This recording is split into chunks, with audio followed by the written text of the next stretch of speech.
What's up, Wolfpack, and welcome back to another strategy gaming video. And if you're new, welcome to you too. I really appreciate you and your time and attention on this video. And so today we're doing something as a request by you guys. So our last video, which was fusion power and gas energy, went really well, and we had a lot of really good feedback. And ultimately, the question I had was, received was, hey, well, what about towers? What about defense? What about all that kind of stuff, right? And so it's a very fun thing to talk about for sure. So today's video is all about towers and basic defensive layouts in their simple form of how you can sort of copy paste it along the way. Now, as I mentioned in my last video, I'm not producing a lot more content. I've only got a few more days because in less than a week as of recording, I'm moving to Costa Rica and will not have my whole system. So I'm going to do my best to get as many videos out before I leave. So definitely let me know what it is you're looking for because I want to try to get that out before I'm out. All right. So first off, in knowing what defenses you want to put up, you got to know what defenses you've got available. So let's take a look at all of our towers. So there's quite a few. Obviously, you start with your sentinel towers. They start at tier 1, and they're great for getting you started out. Soon after, what you should be able to get to quite quickly is rocket type towers. So you've got artillery and rocket towers themselves. So as you can see here in our tech tree, it's basically one of the first things you can do because it comes with this one first, obviously. And then you get your ammunition.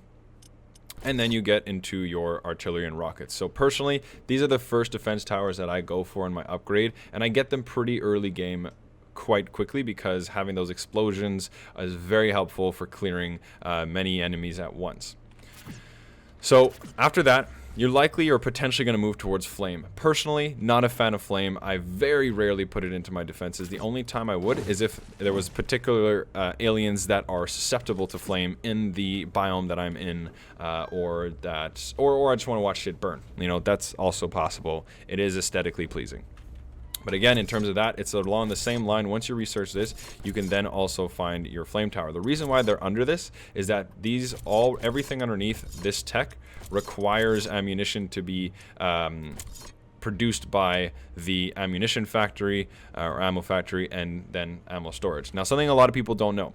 This factory produces ammunition for turrets or towers only, but the storage actually stores ammunition for both your mech and your towers. Whereas, at the same time, what produces ammunition for your mech is, of course, the armory, right?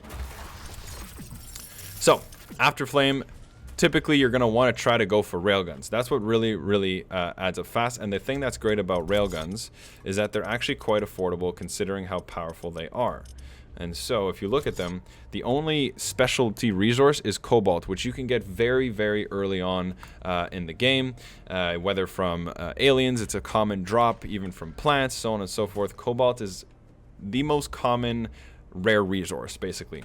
So the only thing about it, though, is that you have to go into alien tech, and it'll be found right over here. Right, so you go into alien, then you got to get your hazenite handling into your railgun tower. So it's a little bit longer to get there. It definitely takes some effort, and you're probably going to want to have at least like 3 communication hubs, tier 2 or 3, recommended, because it will take some time. But what's powerful about railguns is that they pierce, they have a plasma type damage or energy type damage, and they're very long range and also dope, like really dope. Next, we have our plasma towers, which are great, but the problem with the plasma tower is their cost in the sense that what they need is palladium. Palladium is definitely more rare than cobalt. So not only that, they also require a good chunk of energy. If I'm not mistaken, 8 energy per second, which is, you know, it's not too bad. But if you compare it to, say, like a flame tower, which is 1 per second, artillery is 1 per second, sentinel is 4 per second, it's quite a lot. Even the railgun is 1 per second. So the plasma gun is actually quite a lot. But nonetheless, it is also very cool. It goes pew pew, and we like that. Next in the line is the minigun. The minigun is quite a lot further along the tech tree. It is somewhere here. So basically you need to get your Sentinel tier 2, Sentinel tier 3, and then you can start getting your rail minigun, and then of course miniguns all the way down.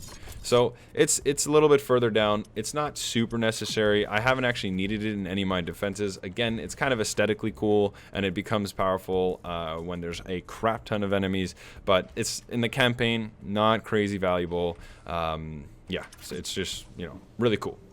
Laser tower, never used it. I have no idea why anyone would use it. I'm sorry, 𝐒𝐿 Studios, for saying that. I personally don't think it's a very useful tower. The idea of it is that it increases in damage over time, but only on that single target. And the reality is there aren't that many single targets that are so powerful that the laser tower could be of value. Even when it comes to, say, the, what do we got here? I don't know if I'm going to be able to pull up.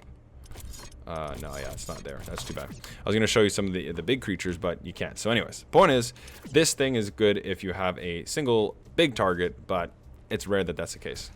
Next, you have your shockwave tower. Again, cool idea. It's interesting, right? Does splash damage, kaboom. It could be good if you're setting up walls around it kind of thing, and you know, you protect it.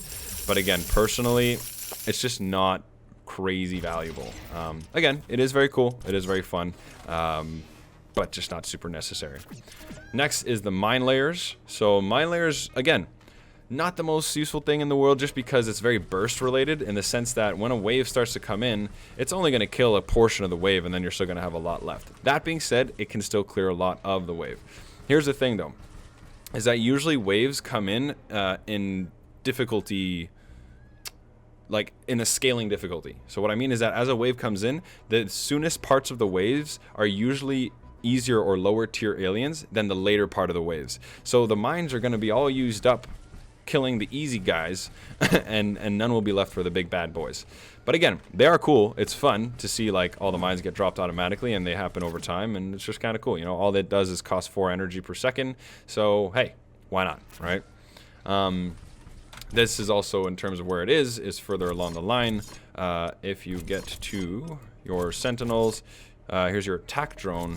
And then it comes with your heavy artillery and your mine layer tower right here below or next to your tier 2 artillery and rockets. Then you have your drone, attack drones. I've actually never seen these in action, honestly, so I can't speak for those. Shield generators, super late game, but super cool as well. So obviously for shield generators, you need to have plasma to power them up. Actually, you know what? I might be mistaken here. No, this is correct. Yeah. So, yeah, you need plasma to generate them, and there's no aesthetically changing thing other than the 1, 2, and 3. And then repair towers. Repair towers are kind of interesting, right? The problem with repair towers is that at tier 1, there's only a single drone, so it's pretty useless unless you have like 6, 7, 8 of them. What I do like to use them for is just for like when there's an earthquake or something like that. I'll just throw some repair towers around, let them do the fixing so that I don't have to go around, you know, micro clicking and you know, repairing every single little thing, every single gate, every single pipe, all that stuff. I just throw a few repair towers, boom, deal with it. But in terms of actually having it in part of your defense, it's probably not useful until you get to tier 2 or maybe even tier 3. It's just not a big deal, because especially if you're good at repairing, which I'll show you guys in a second, you can repair walls and things almost immediately. Basically, the trick I'll show you right now is you hold down your button to activate. I don't know if you're on Xbox or PlayStation or whatever, but for me it's my left mouse key, and then you just simply boost and drag along your walls like this. Right, so if you do this, you can repair entire long series of walls very, very fast. So just a little tip there, definitely helped me a lot. Finally, but definitely not least, is the big mamas. So our heavy artillery towers, which are very cool. Oh yeah, you see that clear? Did you guys see that clear? Okay, watch this. Let's just wait another second. We're gonna see it. Actually, I wanna... Our towers are out. Watch. BAM! Look at that clear. Watch. Oh, he missed. Come on, I want to see it. Are you ready? Here we go. Whee! Pop! Oh, that's awesome. So, heavy artillery. They are towers that were actually created as a result of the community. And what I mean is that... Oh my god, poor aliens. They're just getting destroyed. Let's go see them get wrecked by a nuclear bomb. Bye-bye. Bye-bye. satisfaction guaranteed. So anyways, what's very cool is that these are literally a direct reason of the community. The community had artillery towers and also had nuclear guns, right? And so that's these bad boys over here. Where are they? Where's my nukes? Where's my nukes? Here we go. So nukes existed, right? You could always create nuclear bombs or weapons. And so what the community asked for was, hey, why can't I want to have a nuclear artillery tower? After a few weeks of people asking for it, because like who the heck doesn't want nuclear artillery towers, they created the heavy artillery tower, which literally shoots nuclear bombs. So that's awesome. The problem is that back in the alpha, it was actually just a matter of building it. Now, in the full version, you actually need to charge it with supercharged plasma, which is very late game and not something you're going to get anytime soon because it requires either a fusion power plant, which produces at the end of the day, 25 supercharged plasma, which is enough to power only one heavy artillery weapon. Or if you've got a plasma converter with 4 ionizers, then one plasma converter for 4 can power 1 artillery tower. So that's why I've got a total of 75 per second being produced to cover my 3 heavy artillery towers. So again, they're awesome, they're cool, but they're definitely not efficient and very late game. But look at that range. Like this, you see this 3rd ring? That's the 3rd tier heavy artillery range. Oh, actually, no, sorry, that's a mistake. This is it. There you go. It's just on the edge. I was wondering, like, why are we not hitting those bad boys? These rings are actually the satellites, or the radars. So that's all of our towers and all of the way they work. Now let's talk about defensive layouts. Okay, so we're going to start with, early game. So early game, you're going to have sentry tower or sentinel towers, and the reality is you should have sentinel towers the entire game. The reason why is they cost no ammunition, so there's no reason not to have them. If let's say you run out of rockets, that would suck. So if you run out of rockets, you at least still have your sentinels supporting you. In the beginning, especially in the campaign, double walls, right? Super simple, super easy, nothing crazy about it. If you're in survival, I'd recommend probably 3 walls, but again, it depends on your difficulty. If you're on hard difficulty, you're definitely going to want to go 3 walls. If you're on brutal, you're probably going to want to go 4 walls early game. Now, once you start moving up a little bit and you're able to get to your tier 2 walls, which is probably the first thing you should do after you get your rockets, is try to get to your tier 2 walls as fast as possible, because tier 2 walls are double in health, which is fantastic. So you'll find that just below the main place you start. You go down here and boom, there's tier 2. Tier 3 is all the way down here. It takes a lot longer to upgrade in terms of download time, whereas these can happen actually really fast and only require you to get to this upgrade for your HQ. So it's a lot more manageable. Now, you'll notice I spaced them out. This is to avoid splash damage as much as possible. So when you have the the ultralisks, basically, that come in and pound on your walls, they do splash damage, as I'm sure many of you notice. So one of the ways to mitigate on a lot of that damage is to just put a space between your walls. So it's a great technique, but what's great also is that each of these walls is twice as much health as a level 1 wall. So this is like having 4 tier 1 walls. Now, let's move on to next point. So once you start, you've got your tier 2 walls, so on and so forth, you're going to want to start moving towards your railgun towers, as I mentioned earlier. Railgun towers, in terms of a setup, is going to be pretty simple. I usually like to do 1 or 2 artilleries per section, 2 railguns at a spacing of about 6, 7, or 8. They basically should be able to support each other. 1 rocket tower and 3 sentinels. Give or take, right? All within range. This is a good way to put it. You want to make sure to spread them out because of Bowmogans and any other kind of splash. But because of Bowmogans, those guys that shoot those acid balls, they do splash damage, which means they can hit all your turrets if they're all together. Now, something I forgot to mention is just the early tier guns, which you can see very clearly, right? Sentinel, Sentinel, Rocket, Sentinel, Artillery. Same here. Sentinel, Sentinel, Rocket, Sentinel, Artillery. Real simple. And so again here, once you get further on in the game, again, you could start to upgrade some of these walls if you'd like. That's fine. Having that front layer as low tier is good to just absorb a lot of the initial damage, and then having these tier 2 can make sense for afterwards.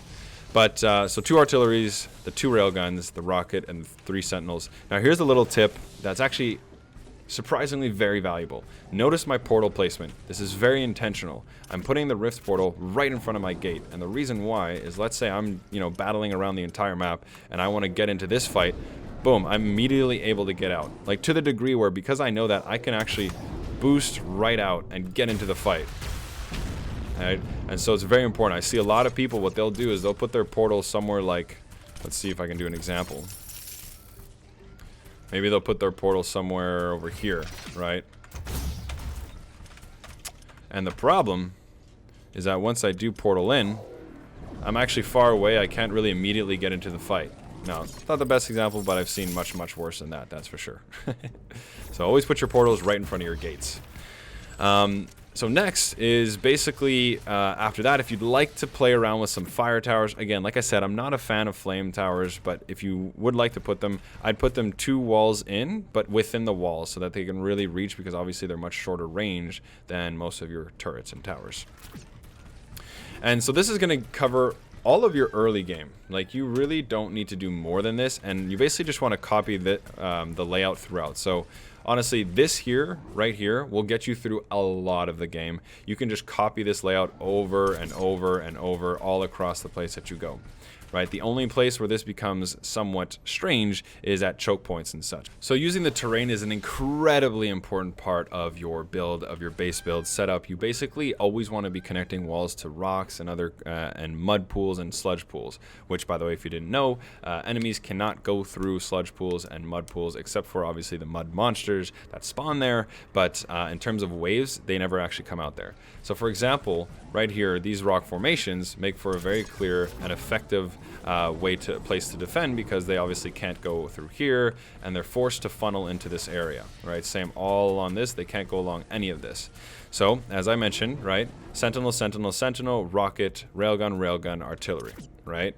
Very simple setup, very good way to go. And then if I copy paste that over to here, for example, again, rock formation, tree formation, they're forced to come into here, sentinel, sentinel, rocket, sentinel, artillery, railgun, railgun. Boom. Easy peasy. And see, I can even make it, for example, here.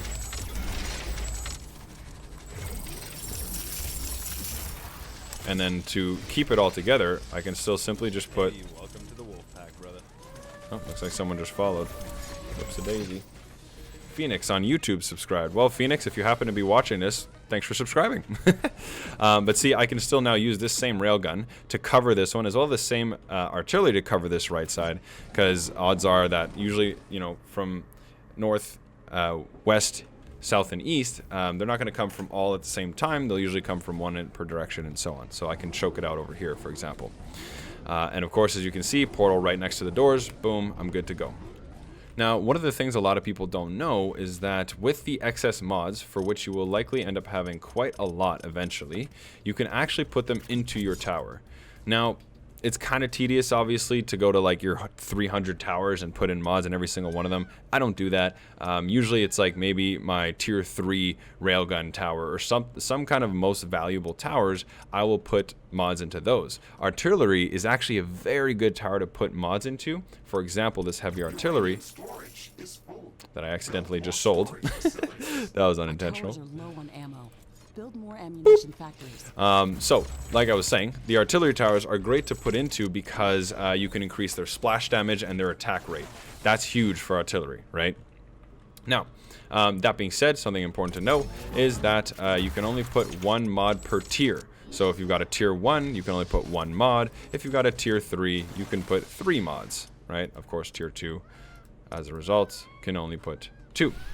So that's it for today's guide. I hope that was helpful. Basically, we just went over all the different towers that are available, some of their strengths and weaknesses. We went over a couple different basic low tier layouts, which those layouts work the same way with better towers down the line, right? You can upgrade your sentinels into the minigun towers and so on. That works for sure.